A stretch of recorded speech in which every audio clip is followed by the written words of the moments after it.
Hey guys, I'm back. I guess you could say I'm definitely motivated to make some videos. I've got Miss Janica. We are in the nursery. We're just on the floor. You can see that we're sitting on the floor. Here's her pod. Here's the changing table. And she's just sitting in a bouncy seat, actually. Used to use this a lot. And I moved it to another room just to make room so I could keep it nice and clean in the nursery. And now I've brought it in tonight so that she can sit and hang out, and she's checking out her little favorite toy here. But I wanted to do a video about a topic that more than multiple people have asked me over a period of time to chat about. So I'm going to talk about Claire Taylor's silicone and why I love it so much, why I think it's the best, and maybe some differences in the types of silicone that she uses for different editions, because she does use more than one type of silicone. And I'm not just talking like older dolls versus newer dolls. I believe the easiest way to describe it, she has a premium line of silicone, and then she has the standard platinum silicone that she uses for dolls that she pours for other artists. And I do believe it's what she's now using for her No Frills babies and for the silicone kits that she sells unpainted. So you've heard me talk about so many times how much I truly think that Claire Taylor's silicone is the best on the market. And it's not that I don't think that there are several artists out there that create beautiful dolls with a good product and quality silicone. It's not that at all. It's just they're all different. And I have found over the years of collecting many different silicone dolls by many different artists that I've just learned what I prefer, what I love, and Claire Taylor silicone seems to be the thing I come back to. And part of the reason is that Claire has really paved the way, I think, with the type of silicone that she's developed and used over the last many years now. You know, I've collected Claire's silicone babies back when she first started creating silicone. So I used to collect the early dolls that were they were still platinum silicone, but they were the more firm. And it was before she had started making full body silicone babies. It was before the super soft silicone. So Claire used to create beautiful, and they're still beautiful. I know collectors that still have several of her earlier dolls that she created in silicone with soft bodies, and they're the more firm silicone, and the silicone is still beautiful. The painting is still holding up, and even the matting is holding up. And this is how many years later? Like, it's been so many years since those dolls were created. So that to me speaks volumes, and that cannot be said about all silicone artists out there. There is definitely a learning curve when you're making and creating silicone dolls, especially when you're trying to create a special blend or mixture of silicone that's all your own. And Claire was able to master that very early on, I think, in her silicone career, and I have watched her evolve into this amazing silicone producer. Like, it's just, it blows my mind how she's achieved the feel of what her silicone dolls feel like. So let me describe to you. And it's not always easy to really describe. It's easiest when you can actually pick up and feel and hold and give the squish test, you know, to one of her dolls. But I know for some of you out there, you're not able to do that. So I'm going to try to describe it the best that I can. So what I'm going to describe is what her premium, all of her full body silicones that have all the bells and whistles. This is the type of silicone that I will call her premium line that she creates with these babies. So the silicone is a softer silicone, and silicone is a form of rubber. This is 100% what I know.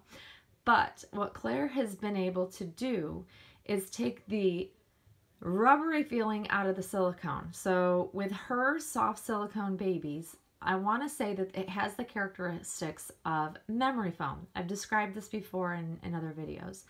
So when you actually squeeze the silicone, it slowly takes back its form versus bouncing back like rubbery that it just, you know, you squish it, it bounces right back. So when you squish the silicone on these particular babies, it squishes and indents, and then it takes a bit to kind of gain back its full form.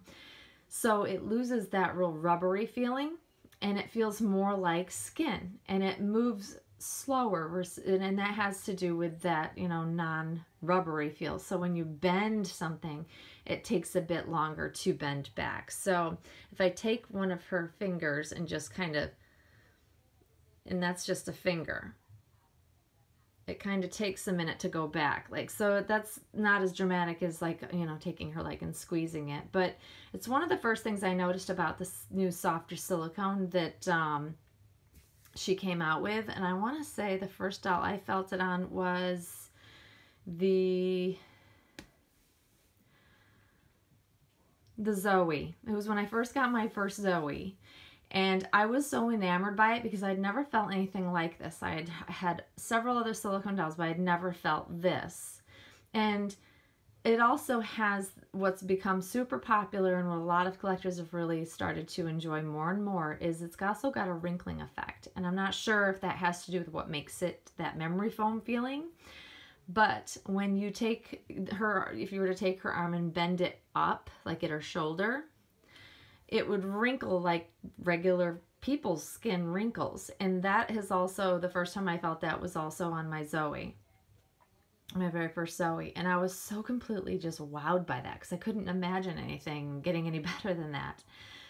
And so I think she is the pioneer in that really amazing, super soft, marshmallowy, slow to take its form back. And when you move and pose the doll, when you're holding the doll, dressing the doll, the way that the silicone moves naturally is like a real baby would move. Like, especially with her arms being in this position, whenever I pull her arm back, it kind of moves on its own back to her chest.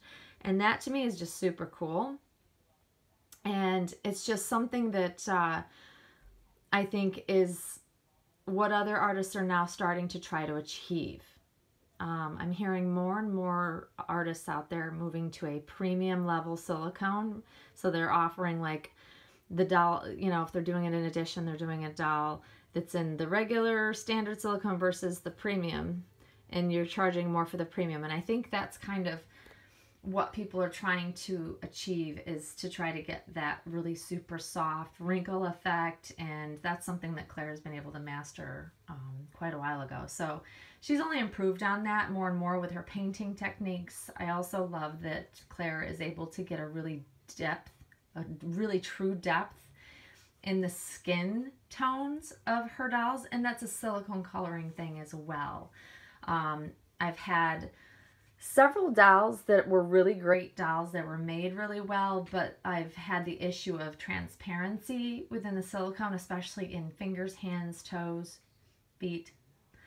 And that's kind of a pet peeve for me, because if the doll up close and in person has transparency and transparent looking hands and fingers and things like that, it really takes away from the realism for me.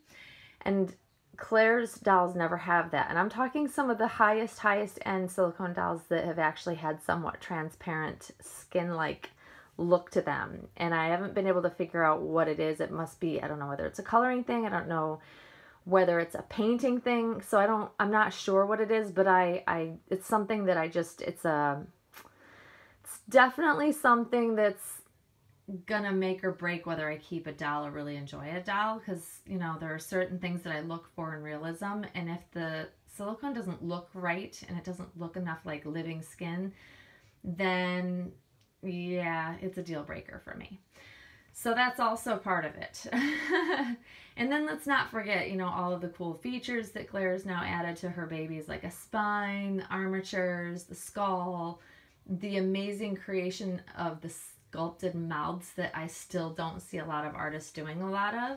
Like, if you were able to be looking in there, and one of these days I'm going to try to figure out how to get a flashlight pointed up in there so I can actually show the detail of what's inside her mouth.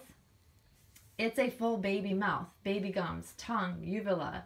Like, she looks like she has like tonsils back there, and they're painted as well. So it's not just like, like sloppy sculpted, and it just happens to look sort of like a mouth, and it looks like it is a fully well done baby's mouth, and her gums are like baby gums. It's just wild to me.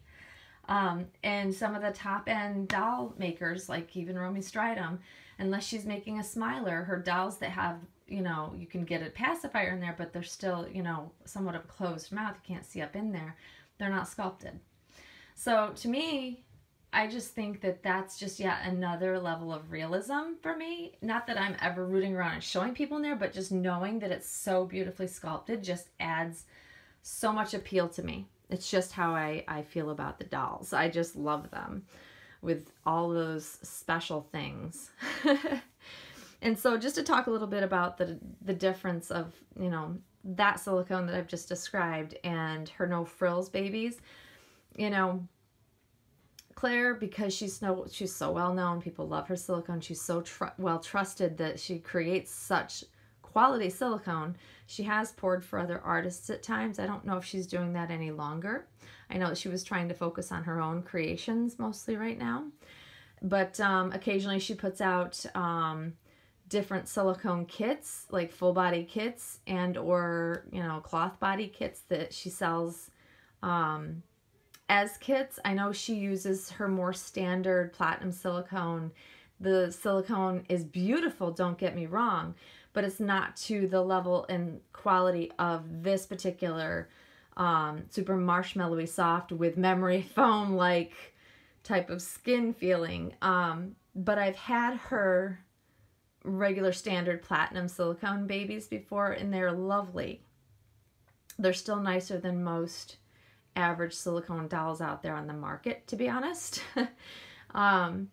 So the difference is you're not going to get all of that beautiful wrinkling effect. You're not going to have that that memory foam. It takes a bit for it to take its form back, and it's not going to be as soft. But it's still a quality, beautiful product. And I think that yeah, I think everything that she does and she creates is very high quality. I think it's just a difference of she has this special blend that she likes to use for her, you know, these limited edition babies, these full body silicones that she's producing in limited quantities. And I think she likes to have, you know, those two levels of types of silicone. But I don't know if anybody has ever come close to what her, you know, her secret recipe is, that I'm sure she'll never share with anybody. But I can tell you that if you've never experienced the Claire Taylor full body silicone with all the bells and whistles, with the amazing super soft silicone, I hope someday everybody gets to feel it, because it really is truly amazing. And I think that's why I keep coming back to it, because I have yet to find anything that comes close. And if you're a person and a collector who likes to hold their babies for the realism, and that's why you like silicone, then there's just really nothing out there like it. There's some that are getting closer to it, but still I think she's going to be at the tops for my list of favorite, you know, artists, and probably always will. But yeah, I hope that kind of describes it to the folks out there that wanted to hear the difference, and also why I love Claire's babies so much and why I'm so addicted. And I know other Claire mommies feel the same way, that once you've kind of experienced having one of her babies, it's hard to go back. It's nice to, as long as you have one in your collection, you can enjoy others. It's not like you can't enjoy other silicone dolls that aren't hers. It's just, there's definitely a difference. So I hope I never have to part with this one. She's really super special, and I just love how she feels, and yeah. So there you go. And so I'm going to wrap it up there. And like I said, you will be seeing a lot more videos while I'm off this next week, so I can get caught up on making videos and chatting with you guys, and that's about it. I hope you guys are enjoying your Saturday evening. Don't forget to turn your clocks back. Gain an hour. Woohoo! And I will see you guys all very, very soon. Thanks for watching, guys. Bye-bye.